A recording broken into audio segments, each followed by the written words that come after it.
This is Lonnie from Adulting with Amy and Lonnie. And as you can see, Amy's not here, but she will be here next week. I'm only recording the entrance and the exit to these two videos because we recorded them months ago and we had such a request for so many different topics that was where our focus was, and we are now finally able to release these two videos. But because we did them a long time ago, we didn't have the proper entrance and exits. So that's all I'm taking care of. So you'll see Amy again next week with all her wisdom, and I look forward to having her back to banter with. I love bantering with her. So let's just get into this video. Etiquette in communication. I hit the research journals like crazy because this has changed so much. You know, we've got, 4 or 5 generations now using technology that is both new and not. We think about things like the texting and FaceTiming, and, in one respect, we've been doing that since back in the 1900s. It's fairly new. That's still kind of a blink in a technological sense. And we've got different generations doing that, which means as anything evolves and changes, that etiquette evolves and changes. So in my years, I've been through the rotary phone. There was no voicemail message, anything. Then we finally got the voicemail machines. And then the cell phones came out, but there was no texting. And, so now we can text and do all kinds of stuff with our phones. So I've been through the whole gamut, short of, in fact, even as kids, we used the can with the string. I mean, that was just silly stuff. That was fun. But yeah, So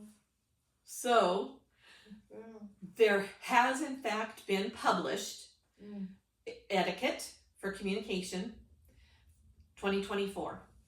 So I relied very heavily on both Emily Post, who the Queen of Etiquette, Queen of Etiquette, right. and the Washington Post, which is geared a little more towards the professional communication. Right. They both have published the new rules for electronic communication, and this is a simple Google query. You are free to look it up yourself, but this is what my research has dug up that I wanted to share. So first and foremost, know your audience. You're hearing this often. We have to remember that we have those multiple generations coming at the same technology from different viewpoints. And so in this moment right now, I'll betcha between you listening and even Lonnie and I, there are probably 5 different views on what etiquette would look like for texting, say. And we're going to talk about all of that. But be aware that may differ, and I'm going to talk a lot about this, throwing out some mercy, because in my view, some communication is better than none. So we'll dive right into putting your phone away for meals, movies, performances. You can't have a relationship when this phone is in your face. Conversations with loved ones. I'm not done. Yeah.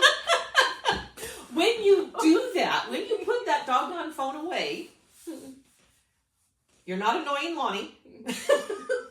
No, you're demonstrating to the people that you're with that you value them. You value their time. Now, things do come up. I do have a friend that I see often that is a very busy human being with a lot of people that depend upon her availability. So if we go to lunch or we do whatever, the phone's out for that. I know that up front. I support that up front because that is my reciprocity to her finding the time for me, knowing that she's got some priorities that might come up. But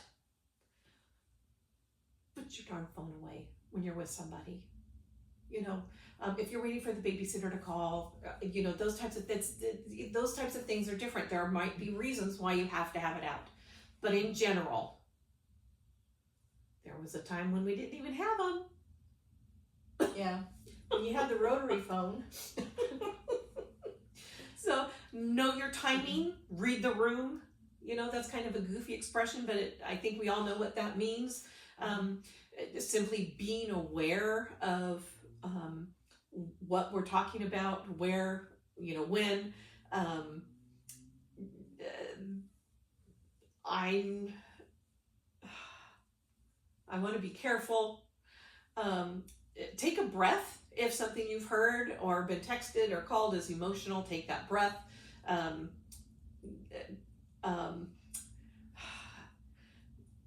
Back on the topic of knowing your timing, reading the room, I'm not going to text to Lonnie that a mutual friend passed away. I'm not going to leave that on her voicemail. It's not appropriate. That's not appropriate. I may say, hey, Lonnie, on her voicemail or her text, please call me as soon as you can. Not 911, but important. Again, concise, clear. And I'm giving her, when it's appropriate, she's going to know to catch up with me. Yeah. And consider the time on the clock. My poor mother has friends and family literally all over the world on different time zones. And her family relationships are so important to her, she cannot and will not use do not disturb. So she will get a text 3 o'clock in the morning, 6 o'clock in the morning. And God bless her that she has let us all know we are that important to her. I, however, am not going to text her at 3 o'clock in the morning. I'm not going to text her after about 7:30, because I know they're going to have dinner. They're going to start winding down their day. I happen to know Miss Lonnie doesn't sleep. I'm going to go ahead and shoot her a text. I am, because I'm considering that timing. She's going to read it and respond when she wants to. She has control over her own phone. I'm going to mention that again. But I'm going to go ahead and say, I had an idea for next week. Can't wait to talk to you about it. She can do whatever she wants with it. But I've considered that it's okay for me to have sent her that text when it came to my brain. I feel like more needs to be said about that. Yeah, well, I can come at it from the professional aspect. I had a really hard time knowing when I could approach my manager with different ideas, suggestions, thoughts, struggles, whatever, because this person was busy. And I didn't want to intrude if there was a project that was being worked on, and here I come in, swerve down a whole different road. So I learned to be able to send an email that would say, I'd like to talk to you about these topics or these things, or I have this thought or this idea, whatever it is. And then I would let me know when you're available and we can talk. And that way she knows what's going on. I want to talk to her, kind of what the topic is going to be. She can schedule the amount of time that would be appropriate for us to be able to discuss and plan and then move forward. So that was an area that I had to learn, because that was a little difficult for me in the beginning, because I always felt like I was intruding. But let me, something that was really hitting me when you were talking about the phones. I went on a trip overseas with a friend, and the whole time this friend was on the phone, just all the time. It's like, wait, we came here to see all this amazing stuff and to have this amazing experience, but instead, there was little conversation because it was all the time, nonstop. Anyhow, so, think about the environment that you're in, who you're with, what your goals are for this, and make sure that you're on the same page before you move forward, because it really does make a difference. And I want to hop backwards to the professional communication and the timing of that. You know, we hear a lot about this anymore. My boss text messaged me at 5 o'clock in the morning on my day off that he needed such and such right away. You know, unless that's been pre-established as acceptable between you, establishing the expectations. Remember we talked about at the very beginning. You don't get paid for your time after work. The same token though, don't be texting your coworker after hours either. So consider your timing on the clock, you know, your actual timing on the clock. Next point is acknowledge all communication as soon as is reasonable, okay? Even if the response is, let me get back to you. And why do I say that? Acknowledging all communication is important. It is communication. And as soon as possible, especially if with your professional, it's okay. You know, you have to respond. You just do in some way. Even if that response is, as I said, let me get back to you, or some variation of that. If Lonnie is sending me a text message at, you know, I started to say 11 o'clock at night, I'm going to ignore it. Not really. Maybe she has said to me, you know, the same topic. I have a new idea of a topic that I want to discuss with you. And I'm excited by it. Well, she didn't tell me what the topic was, which is probably her hook to get me to communicate with her. And I'm going to write back to her, I'm at the dermatologist, can't wait to talk to you. There's an acknowledgement. There's an acknowledgement. Not K, guys. Not K. We're gonna get there. Yeah. Well, we just had that happen with us recently. You were on your trip. Yes. And I sent you something, and you said, "Oh, I'll get on it when I get back." And I said, "No. Take the week. You're gonna need to recover from your trip, and then we'll address it." So, you know, again, I wasn't clear on my communication, and she was gonna just jump right into it when she got home. And I said, "No, not that important. Take your time, recover, and then we'll address it." So. But that was actually really important communication, because there were things I forgot I was supposed to address. So it was good that we followed it, that I did follow up. So anyway, okay. Video. This is Zoom, this is FaceTime, this is Team. I don't even know what they all are now. Again, as Lonnie mentioned, you know, this was, we really started seeing this during the pandemic. Yeah. And I don't mind using that as a historic placeholder, because it was monumental, it was huge. Yeah. Well, Lonnie, I want you to talk about that learning curve, because you have some very strong. I do. In fact, because we had to go to teleworking at home, and we had regular Zoom meetings, new technology, most of us had not used it before, so we had to learn how to get it set up, how to make the microphones work. How does your image work? How can you hide the background because you don't want somebody to see your home?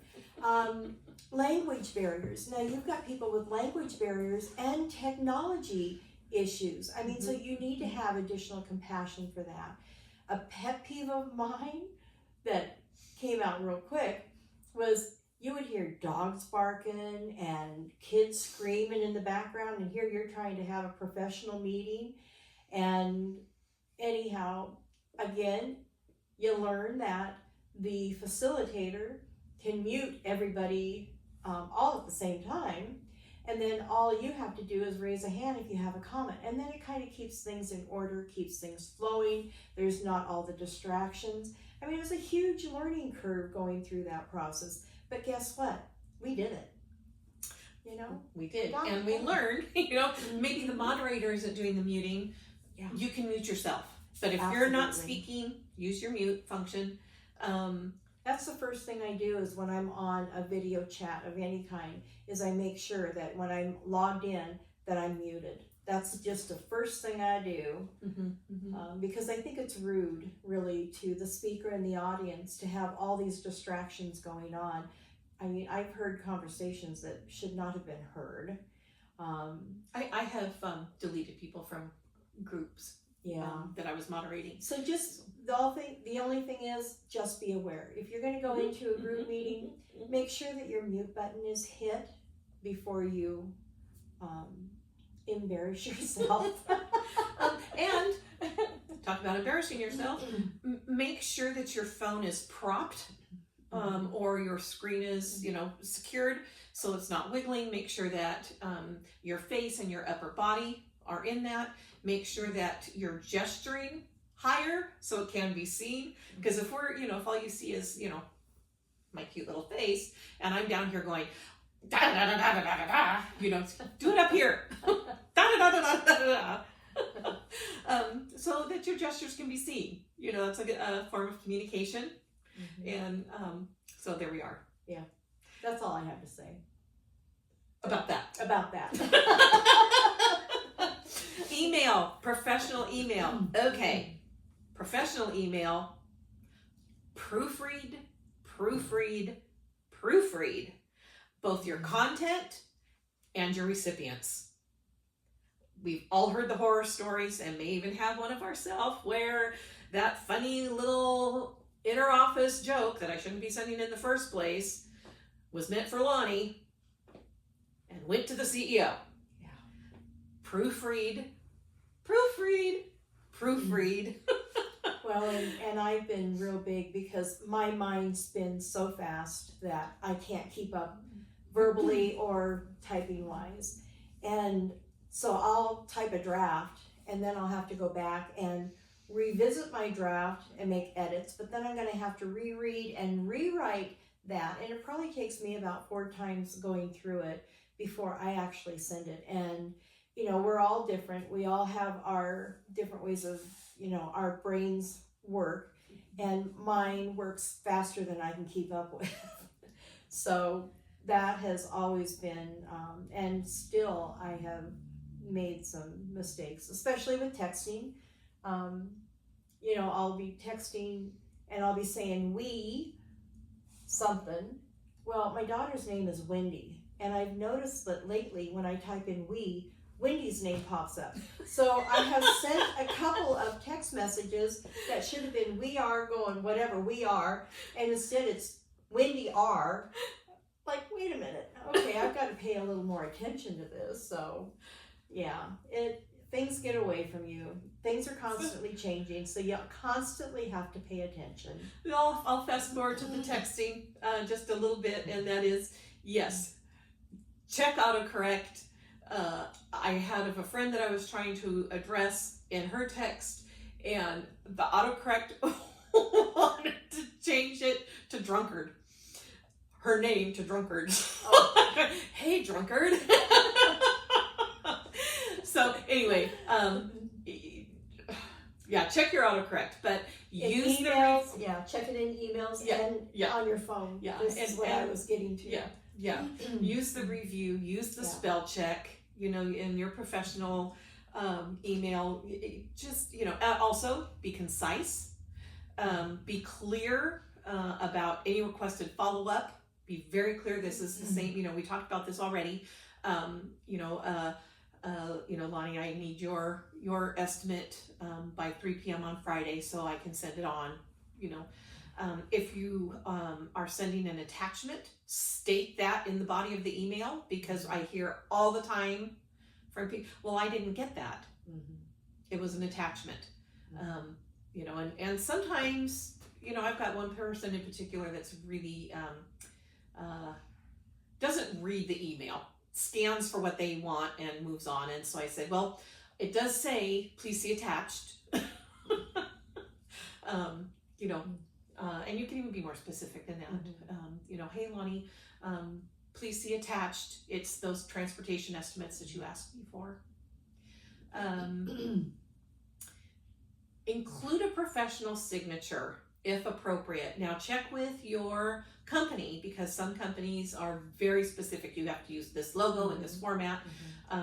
Some people include my preferred pronouns are, or something about the company. There's a company tagline. So verify with your company if that is something that needs to happen. In one of my professional emails, there's a whole little disclaimer on the bottom that this is, if you've received this, you're not the intended recipient, da da da da da. So consider what that needs to look like. And if you decide you need any guidance on any of this, please feel free to email us, and we can get back to you on a personal level. And we'll talk about our email address at the end for you. And of course, with a personal email, the sky's the limit. Know your audience. Be prepared for any misunderstandings. The same thing. This is the same thing. I can send you GIFs all day long if that works for us. So, okay, phone. Hear this. You are the one in control of your phone. She meant business with that. You saw how she leaned forward. I did. My body language, my eye contact is telling you, take power over your phone. Mm-hmm. You are in control of your phone. Mm-hmm. It's okay to not answer the phone. We used to not have an answering machine. If we missed a call, we missed a call. And then when we had answering machines, we learned how to screen. We learned how to return those calls when it was appropriate or convenient, or we had the information that they needed. If the timing's not convenient for you, don't answer the phone. I don't need you to answer the phone and tell me, hey, can I call you back? I'm in the shower. Okay. Why'd you answer? Take care of your privacy. It's okay. It's okay.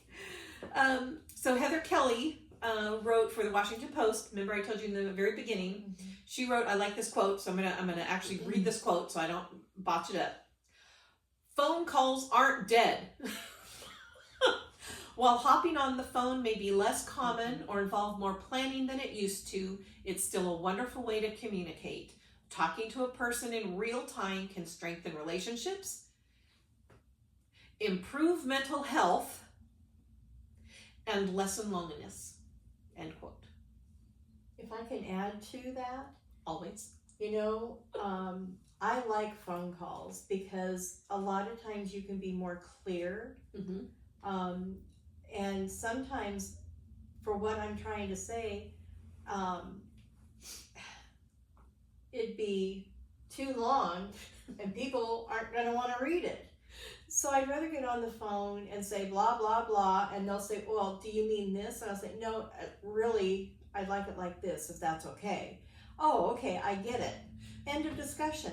Instead of saying, do this, by this way, and then that, by that way, and then you got to go here for that.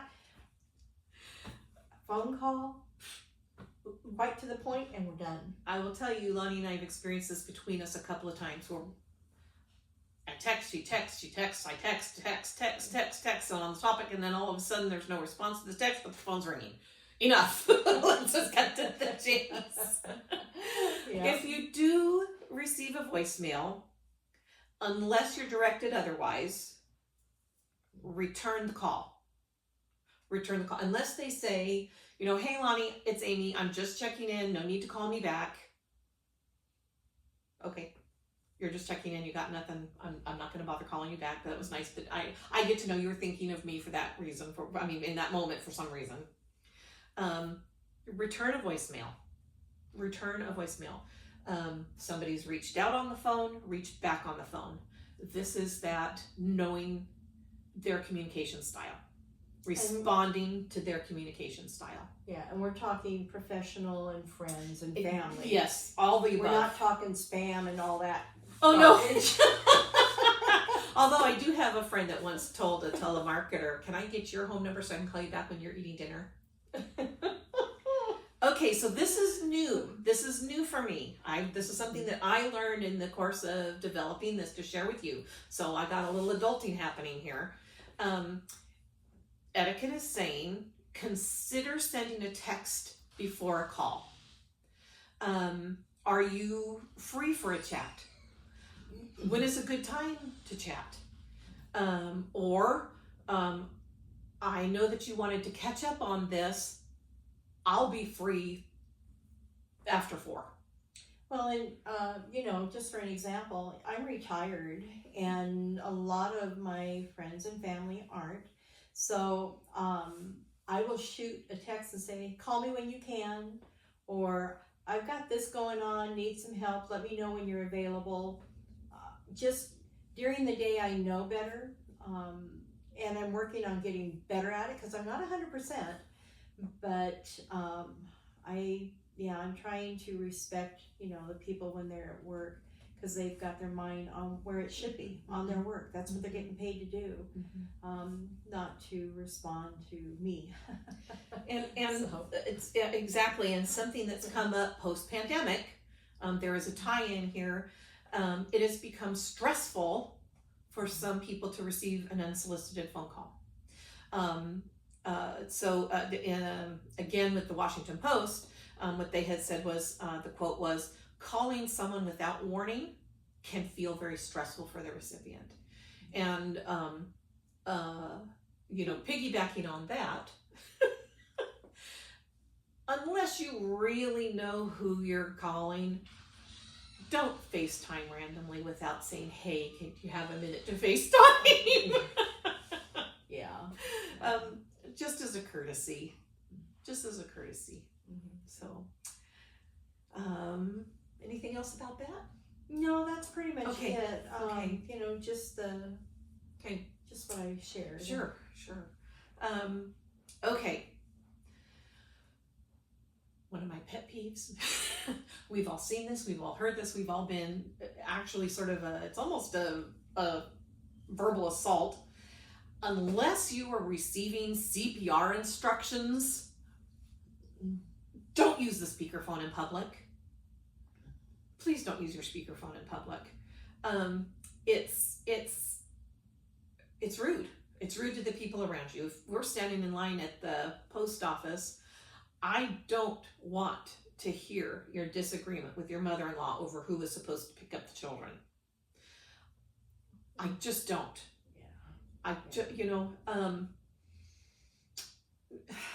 Lonnie had mentioned something earlier when we were talking about that, and that's, how did you say it? It was perfect. Let me call you back where I can get private or something. I keep I for the longest time, and still because I'm at home, I use the speakerphone. And when somebody would end up calling me, I would answer, but my volume wasn't loud enough on the phone to hear it clear enough. And so I would just say, "Let me call you right back when I can get somewhere private." And then I would go to my car or whatever, and we could have our conversation.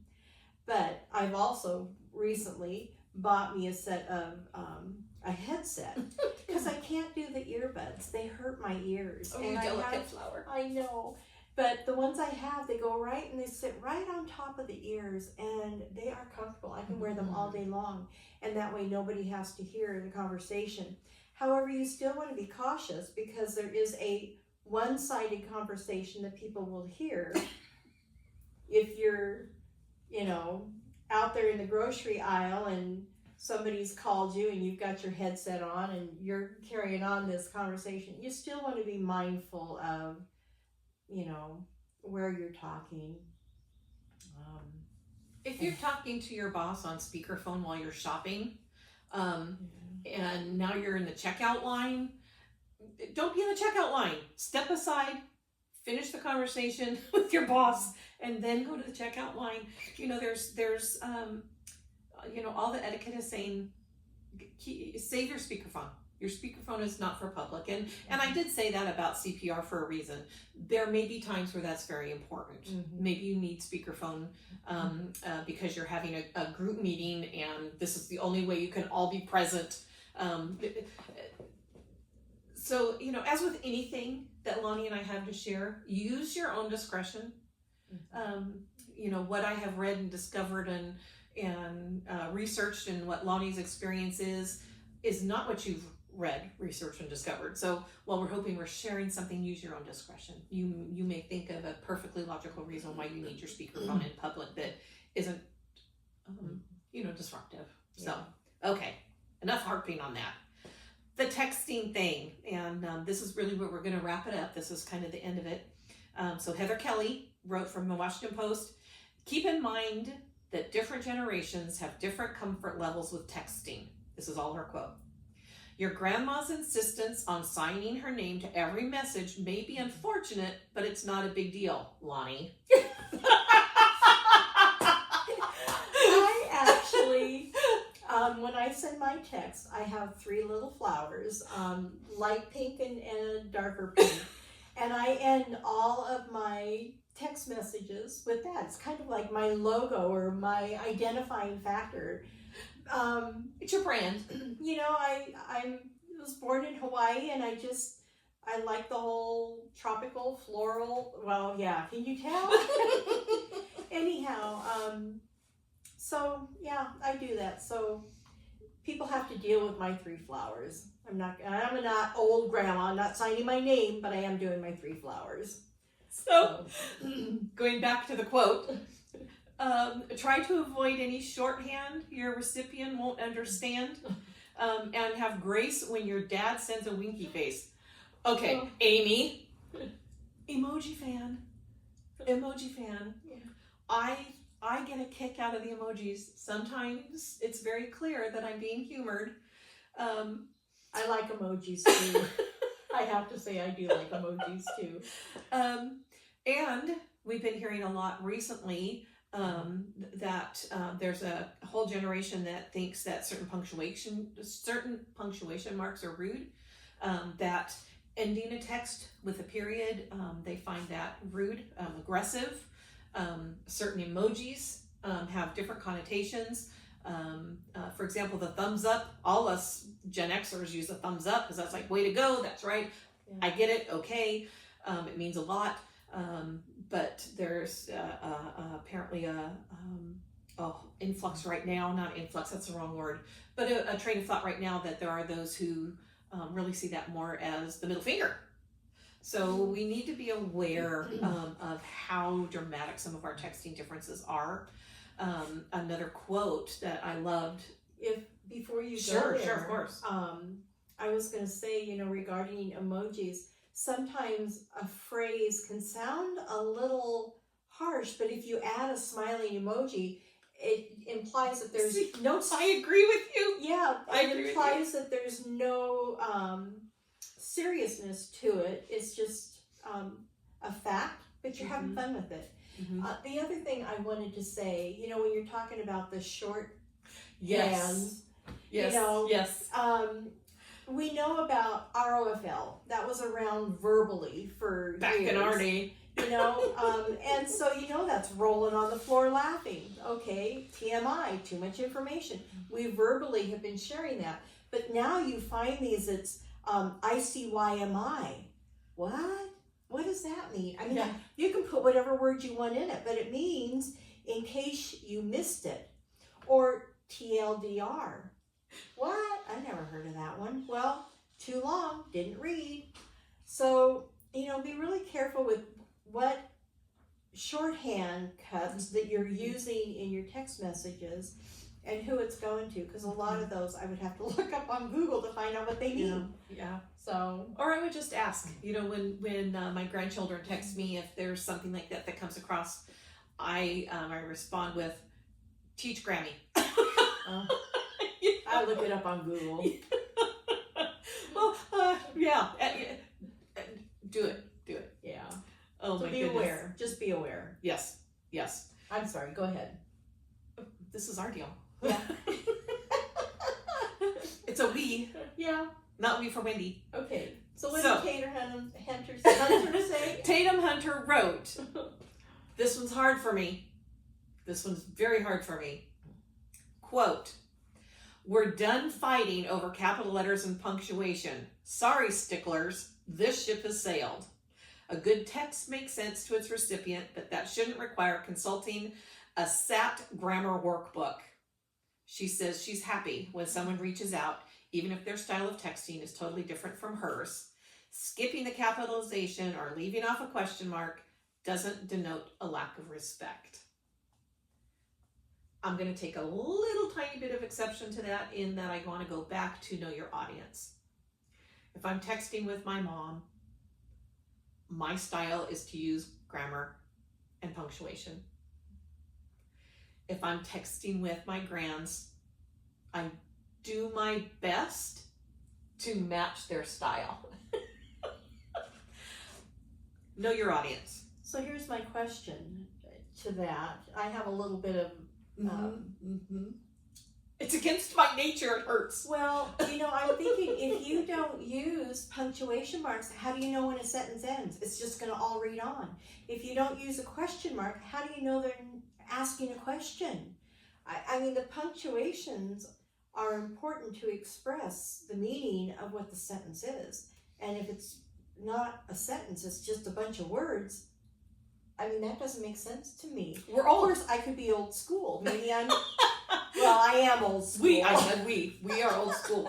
That doesn't mean we can't be convicted of the changes. So, and really what we're saying is be aware. Be aware that that this is yet again something else in our culture that's in flux and will continue to be in flux. And as long as you're coming at it with integrity and reciprocity and that compassion, you're going to figure it out if you want to. Well, and if I have a question, if I'm ending something with a question, I'll always use a question mark. But if I'm just ending a sentence and it's done, I don't use a period, punctuation mark. I do my 3 little flowers. They really are darling. Yeah. Okay. And I touched on this before. Responding may not be mandatory, but a meaningful acknowledgement of that text is. No, okay. And this is still an etiquette. So whoop. As I mentioned earlier, if I'm, gushed and sent a very lengthy whatever, and I get back K, that's disrespectful. It's not a meaningful acknowledgement. Again, I don't need you to say, oh, thank you for taking the time to send such a beautiful text and blah, blah, blah, blah, blah. Just, thanks. That was lovely. Just, or, aw, let me call you back. A meaningful acknowledgement. And again, if you know your audience, you're going to know what that means between you. Yeah, sometimes I, when the conversation's going back and forth, and, I'm up to my eyeballs and trying to get things done. Sometimes I might just end with the thumbs up or the heart or a ha ha ha, so that they know that I got it, I reacted, that I'm trying to end that conversation. I need to get on with what I'm running against a time frame on. So it doesn't. And I wouldn't have known that. I did not know that. I would have thought, oh, she's reacted to it. She's seen it. Mm-hmm. We're texting right now. Mm-hmm. Now I know that if Lani does a reaction, she's done. Yeah. She's done with me. For the most part, yeah. But now I know that. So have that communication about how to communicate. There we go. Okay. I'm going to call out my poor Jordan. My Jordan is infamous for not responding to a text. In his defense, he used to work out in the fields. He drove the huge rig that did the well drilling. And he would, get a text, check to make sure it wasn't an emergency with his newborns. It's not an emergency. I'll get back to it. Gone. He's getting better. I would accept a K from him. Okay. Group texts. Group texts. I've got some beefs here. Use them sparingly. Make sure you're sort of introducing who's in the group and why. I have a group of my little social group. We're the bucket list babes. And we all know each other. Some of us have known each other since we were 6 and 7, we already know what the point of that group was. If I get a group text from one person that I know, and there's 10 people on this group text, and I only know 3 of them, that says, how's Friday work for you? I don't know who these people are. I don't know what Friday is about. But Lonnie sends out a text to 10 people and includes me, and and I don't know all those people. Maybe I know 1 or 2 of them, but the content says, hey, we've launched the introduction to the podcast. I know who these people are. These are people that she's trusted, that are in her social circle, and I know what it's about. So I can at that point go, because I have control of my phone. I have control of my phone. I could leave that group. Thanks for letting me know you sent that out. I don't need to be part of that group or whatever. So use it sparingly. Well, also you have to keep in mind that every one of those people that you have included in the group are going to be responding. And so you're going to have these responses going off like crazy. And is that what you want? Yeah. Now there is a feature if you don't want to leave the group, but you're not in a place where you can keep hearing the ding ding ding as everybody's getting excited over the new shoes or the podcast is coming out. There is a feature on the iPhones where you can silence just that group, so that I didn't know that. So that you can get back to it in your leisure. Okay.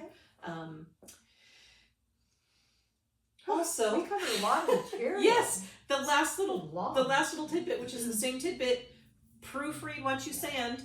Are you texting in a way your recipient understands? Hey drunkard, are Wendy going out Friday night? So that's it. That's our takeaway. Be a person of integrity. Be honest. Be professional. Take control of your phone. And remember to nurture your relationships. Anyway, so have a fabulous week. Be well. Bye. Bye.